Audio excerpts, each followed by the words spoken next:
Hi YouTube, this is Joe Calton with Calton Cutlery. You can find me on the web, caltoncutlery.com.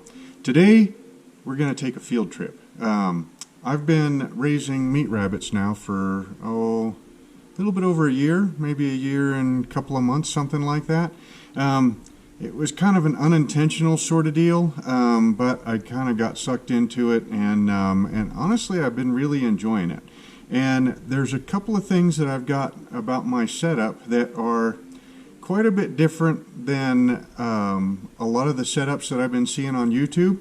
And now that I've been into it for about a year, and then the setup seems to be working pretty well and the rabbits seem to be enjoying it, I figured I would take you guys out there and let you see it. So we got to go out to the porch of the shop, and then we'll go ahead and go all the way out to where the rabbits are. I actually keep the rabbits with the chickens, which is one thing a little bit different than what a lot of the YouTubers are doing. So the first stop is this thing right here. So this yep, so this right here is you know, our kind of standard rabbit cages, right? So these are 30 inches deep by 36 inches across, by 18 inches tall, somewhere around in there. And I've got them stacked. They've also got, you know, trays in the bottom for the you know, the crap to fall through, so it makes it easier to clean. This setup right here, I had the rabbits in it. Well, okay, so I had the rabbits get away from me. I didn't realize how fast that they would breed, and I ended up with, like, God, I think I had like 30 rabbits over the winter time until they grew up tall enough to grew up big enough to butcher. And so I had rabbits out in the chicken runs. I had them in the rabbit runs that I built, and then I had all three of these cages completely full. It was it was a nightmare. Now I've got 4 breeders, and they stay out with the chickens and in the rabbit runs that I made. But I do keep these cages here in case I've got one that's sick. You know, I can bring it in here and kind of, you know, let it have its own space for a little while, see if it's going to get better. Or if it gets really cold. You know, this is Wyoming. We live kind of on the plains here of Cheyenne, and so we get an awful lot of wind. And so last winter, I think the lowest that I saw my thermometer in the kitchen, which is the reader for it is out on the dog, or on the back deck, I think it was -32.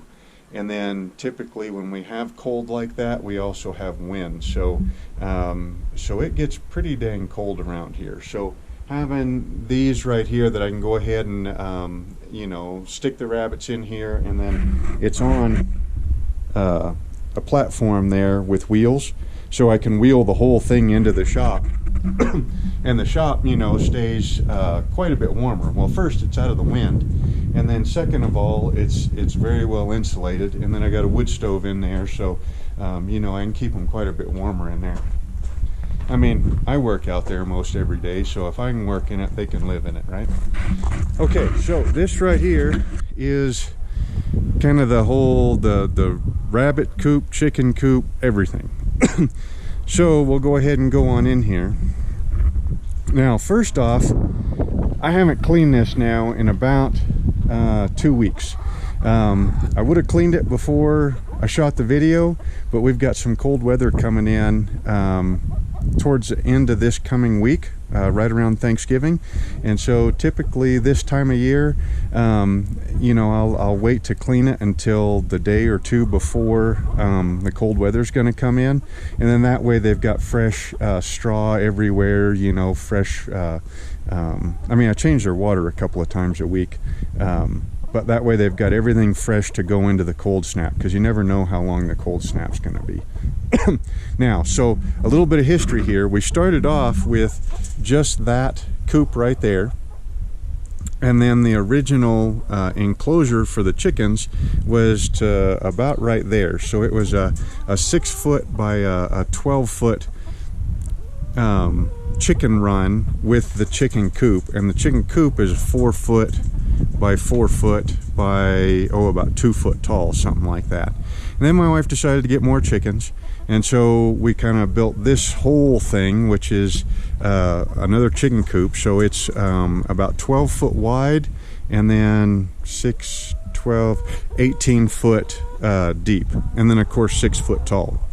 So it's a pretty big outfit. And right now we've got 10 chickens. Buffs, or Buff Orpingtons is the yellow ones, Barred Rocks or the gray and white ones, the Americanas right there, the kind of colorful ones, and then the Silkies are the white ones. Those things have got attitude, let me tell you. Okay, so when I ended up getting these meat rabbits, I thought, well, you know, the chickens kind of seem to like, I mean, I don't have automatic doors, so I open the doors in the morning and then I close the doors at night. And the chickens seem to like it an awful lot. So I decided to do it that way with the rabbits. Now, you got 2 camps, it seems like. You got the camp cage for rabbits. You know, they say keep them in cages, keep them off the ground, you know, keep them strictly separated, and they're happier that way. And then you've got the folks that do the colony style, and they say throw them all in a colony with 1 buck and, you know, let them do their thing, and they say they're happiest that way. Well, so I kind of thought, well, coming from chickens, that I would do it the same way as chickens. So this was the original one that I built right here. I had an extra doghouse. I kind of put it up on stilts to get it up off the ground, and then put a rabbit in there. And we'll show you from this direction. So this one is a little bit narrower. It's you know, that 18 foot by, oh, probably 4 foot wide, somewhere around there. But we've got a normal chicken ramp, and then we've got the door here. Now these doors, they're just held up by wire, but when you drop them down, you see that swings. That way no fox or raccoon or anything like that is going to lift that door. You know, we can lift it fairly easily, but ain't no raccoon or fox or anything like that else going to pick it up. So anyway, so then you see Black's in there. I just saw her. Oh, she's right there. You might not be able to see her, but we'll see her on the other side. And then underneath her, we've got Brown. Brown is my buck, or one of my bucks, and he is a very cool rabbit. So this right here, like I said, we've got raccoons and foxes. We don't really have a whole lot of problems with them, but it's best to build stuff to where they can't get in anyways. So this door right here, I mean, this is you know, pretty stout, oh, I can't remember what you call it right now, but it's pretty stout mesh. I mean, it doesn't really move all that much. And then this door is just a swinging thing right there. The whole thing opens up, and there's Brown. He's got his little hide box in there, which I put in there for winter, and then fill him up with straw. More on the hide boxes when we get up and we see Black's apartment. Sometimes I call these cages, sometimes I call them apartments. But he's got, you know, just an OSB bottom here, floor, and then, you know, a wire section, the hide box, and then he gets a heated water bowl because he doesn't chew the cord like Black does, and then just a regular old J feeder. And it works pretty slick, and like I said, I kind of doubt any fox is going to be able to get into there. And then the poop and the pee, you know, just kind of falls down, it hits that piece of metal there and rolls out to the face. But it's been a couple of weeks since I cleaned it, and you can see that there's not a whole lot of poop right there on the ground underneath it. What happens is that I swear these rabbits, you know, they wait until they come outside. So this side right here, Black is the doe, Brown is the buck. Only one of them is out at a time unless I want Black pregnant, okay? So during the daytime, I lift the door and Black comes out. At night, when I go to put the chickens up, I put Black up in her apartment, and then I open and close the door and open up the bottom door and let Brown out. That way, every 12 hours, you know, I call them shifts, one rabbit has got free reign of this whole run, which means that they can come out, they can run, they can play, they can sniff, they can chew on stuff, they can get their exercise, and I mean, it's still a cage, but it's a lot bigger cage, and they've got room to move around.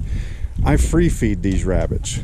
So every couple of days I fill up those J feeders, about halfway full or so, and then they never go empty. And so that way, if I have a long day and I don't make it in here to feed them, I know they don't go hungry. and it seems to be working out pretty good. They they don't really gain a whole lot of weight. Well, they hit their weights, and then they seem to stay pretty solid where that weight is. They're not getting overweight, and they're not getting super skinny or anything, even though I'm free feeding them. And I think the reason for that is because they've got room to exercise and do whatever they want to do. And then occasionally during the fall and the winter months, when we don't have a garden, when there's nothing planted in the garden, then I'll take one of the rabbits at a time and put them out in the garden and let them spend the whole day running around out there, causing ruckus, eating weeds, doing whatever they want. So anyway, so we'll go back and we'll see the other side of Black's apartment. You can see this right here is the section where I think they like to go to the bathroom most of the time. And then when it comes time to clean it, you just open this up and then you grab a rake and then you rake everything out, same as the chicken run.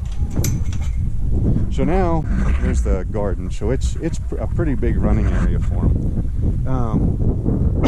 I do have wire fencing on top so that hawks can't get in there, because we do have quite a few hawks.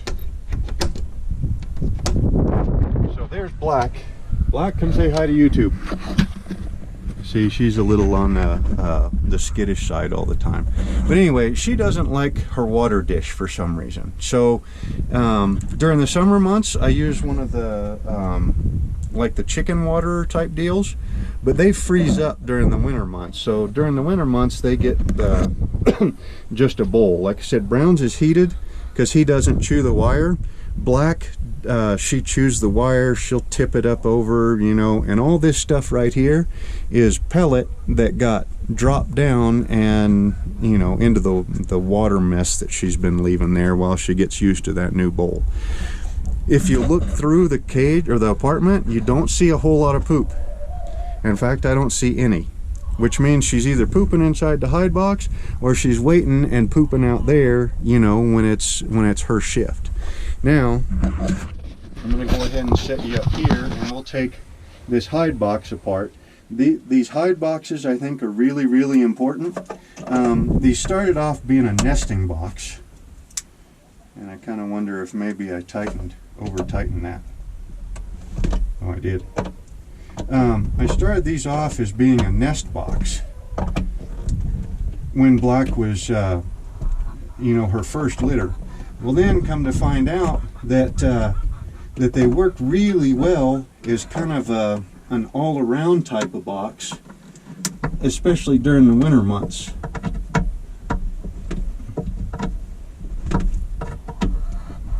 I should have brought a regular screwdriver with me, because it's been a while since I opened this up. There we go.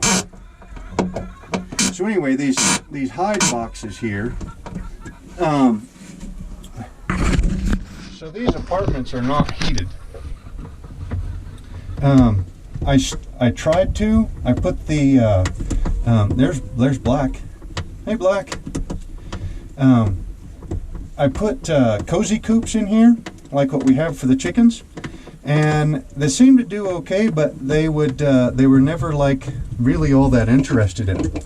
Most of the time I would come out here during the winter, because I check on them 2 or 3 times a day, and it'd be -10, and Black would be sitting on top here, and that cozy coop would be over there just running full tilt, and she'd be up here. So then I got to thinking about it, and I started realizing that rabbits are burrowing animals, which means all that fur that they got on them, plus a layer of fat that they put on for the winter months, they're pretty warm already. So if you give them a spot that's out of the wind, And then like this, this is I want to say it's like 42 this way inches, and then probably 24, maybe 30 inches this way, and then about 2 foot tall. So that's already a really nice sheltered spot, you know, out of the wind. The wind can't really get in here. That window or the door is on the leeward side. It's pretty rare that we get an east to west wind. And even then there's corners. You know, that wind can't really circle in here. Then you put them in like a little burrow in here, which is what this is. Now see, there's Black. Isn't she a good looking doe? Yep, she's given me 2 really good litters. 8 kits in each one. She's a great mom, takes really good care of them. Now see, there's no poop in there either. And so it's just lined with straw. And then she can get in there, and it's sized good enough to where she can get in there. She can feed a litter of kits. And it's a nice tight area where her body heat will heat up the air that's in there. We got 2x4 or 2x12 construction on 3 sides, and then, you know, 3/4 inch plywood on this side. And then that way her body heat can heat that up, and, you know, as a little sub shelter like a bed, and she can stay warm in there. Like I said, this is where she stayed last winter when it was down to, I don't remember if I brought them in during that -30. But yeah, she's a good doe. And she's kind of skittish. She doesn't really like petted a whole lot. But I don't come out and pet them a whole lot either. So, I mean, I come in and I check on them, but that's about it. And I'll screw that back up when we're done. So anyhow, so that's the kind of the basic premise of all this. Now, I also keep them in with the chickens. I guess I might as well show you the chicken. This here is the coolest chicken design ever, because it's up high. When I go, you know, I can check the food, check the water. They got a cozy coop to keep the water from freezing because there's so many of them. There's heat lamps up in there. We run them on those remote controls. And you know, they got a roosting bar and nesting boxes. And then when I go to clean it, I just pull the wheelbarrow up to here, and I grab a rake and rake all the stuff in there, put it in a compost pile, grab more straw, put it in there, change the foods and waters, and it's over and done with. So it's a pretty cool method for raising chickens. So the last thing we got to go over, so we saw Black and we saw Brown. The last 2 that we got to see are White and Stu. All right, y'all back up. Y'all back up. Oh boy. Chickens are all coming. They think I'm going to let them out, which I will here in a little bit. And then they'll get to run and play and all that kind of stuff. So we got to find Mr. Stu and White. So here's White. Oh, look, there's the babies. Yeah, she just had babies. Let's see, they'll be 3 weeks old on Friday. And this is her first litter, and she has been doing a really good job. She's been pretty protective. You know, the babies look fat and happy. Oh yeah, look, aren't they cute little things? Oh, look at there. Yep. So these kits are White, and Brown was the father of these. There's 5 of them. She had 6. One of them I found, she had pulled it out and stuck it over in this corner over here. You know, I don't really do a whole lot with these kits because there's not a whole lot to do. I mean, I can't like bottle feed them, you know, a couple of times a day or anything like that. So I pretty much just give her hide box, which I built that one a little bit bigger because she's a little bit bigger than Black is. So, but it's still a nice little sheltered area. She got in there, she had her kits, she's been doing really good. Now she does potty in that corner over there. But usually the rest of the, look at there, see that's the chicken water that I put.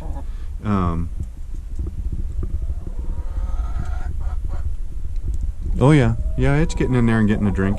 Now in the cold months, since white doesn't chew on wires, there's a cozy coop there. So I plug it in and it'll keep that water from freezing, or keep it from freezing so fast. And since she's got kits right now, you know, they're not gonna fall into that poultry drinker and drown like they would a large bowl or anything. So this works out really good. And this is really good footage of that little kit. There should be 4 more of them in there. But anyway, this is the same kind of deal. This is that expandable metal is the name of it. And it's got the swing up thing, so you know they can't come out. When you do, so White, she's out during the night, and Stu is out with the chickens.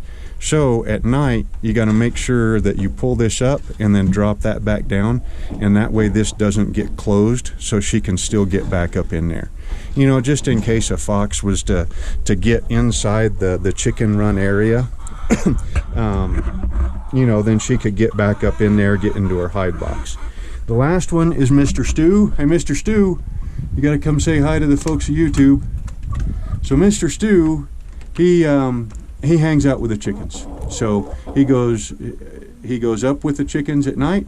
He comes out with the chickens in the morning, and he hangs out with the chickens all the time. Mr. Stu's first, oh, there he comes, yep. So when I got Stu, you notice everybody else has got colored names, right? So White is named White because she's white, Black is black because she's black, and Brown is brown because he's brown. Stu here, oh boy. Stu here was originally gonna, I picked him up as a package deal with another doe, and he was originally gonna go into the stew pot, which is why I called him Stu, S-T-E-W. I was waiting for him to grow up, and then he was gonna go into the stew pot. Well, Stu turned into be a really cool rabbit, and so I decided I better change his name, so now his name is Stu, S-T-U, which, you know, different pronunciation and different spelling. Yep, he's a pretty cool bunny. And he seems to get along with the rabbits pretty well. The white ones, the little silkies, boy, I don't think they really care for him. They'll peck him in the head if he gets too close, but then, you know, he'll go away, and they're kind of okay. They're kind of a tiny chicken, and I think because they're so small, they get picked on, and so they get attitudes like really fast. Because we've had like 5 of the silkies, and they've all been just a ton of attitude, every single one of them.